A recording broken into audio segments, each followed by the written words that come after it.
Okay, so here we are in a classroom with a Bunsen burner hooked up to a gas line. So one of the important things to do is to make sure that you're ready before you start working with a Bunsen burner. Now you can see there's a lot of burn marks from previous experiments here, but aside from the burn marks, there is nothing cluttering the surface of the area that you are working on. This is very important because you want to make sure there's nothing that can catch fire. And speaking of catching fire, the other potential danger is for people with long hair to get their hair caught on fire. So before using a Bunsen burner, please make sure that you tie your hair back with a scrunchie or a hair tie, or if you have none of those, you can simply tuck the hair into the back of your shirt.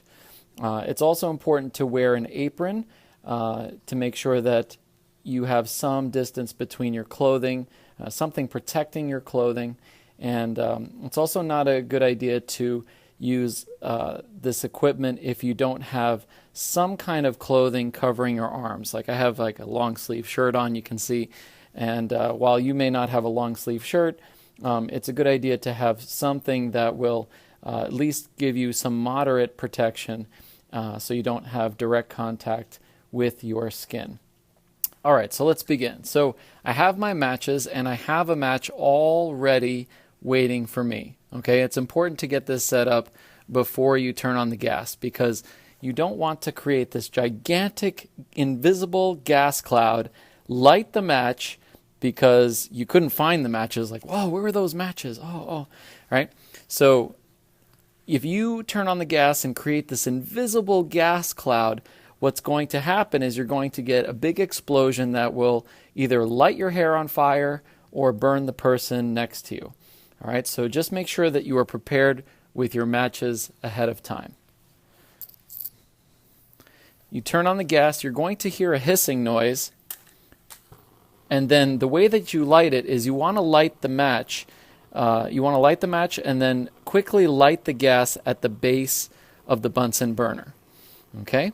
Now, this match should be extinguished with a little bit of water. If you have a sink nearby, you can run this under cold water because you might be able to see that this match is actually still glowing here. Okay? So it's a good idea to soak the match in a little bit of water to make sure that this is not going to light something else on fire that you didn't want to. All right, so let's take a look at our flame here. You can see that we have a perfect Bunsen burner flame for heating things up. The hottest part of the flame is the top of the inner cone. Now I'm keeping my finger a safe distance away here. All right. If you take a look down here, this is a piece that will regulate the amount of oxygen. And it's pretty open. It's allowing a lot of oxygen to mix with the natural gas and produce this flame. But I'm going to mess around with it a little bit. I'm going to show you what happens if I turn it slightly and close this. All right. You can see that the two cones have disappeared.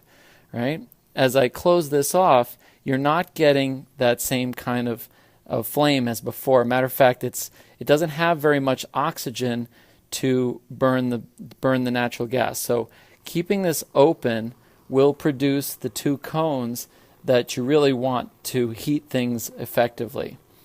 If the flame is too big for you, you can either turn this piece, which is going to decrease the amount of gas going to the Bunsen burner. You can make the flame smaller. If I keep turning this, it should make the Bunsen burner flame smaller, because I'm only letting a little bit of gas come in. Okay, so you can see how the flame is getting smaller. If I turn it up, it's allowing more gas to come into the system, and the flame is going to get bigger. Now, make small adjustments with this control because you don't want the gas to come out of this side. Okay, you want to keep this pin, this cylinder, inside the Bunsen burner. So just make small adjustments here. If you really need to make a big adjustment and you're not sure what you're doing, always ask the instructor. Okay, for anything. If you're unclear, you don't know what to do, simply ask your instructor. Of course, once you're done, don't leave the flame unattended like this. Okay, don't walk away, and always make sure that somebody is watching this flame. So if you are done, simply turn the gas off at its source, and you're done. Okay? Be careful for this top part, because even though the flame is off, the top part of this Bunsen burner is still quite hot. Okay? The base is okay. You can touch the base. It usually doesn't get very hot.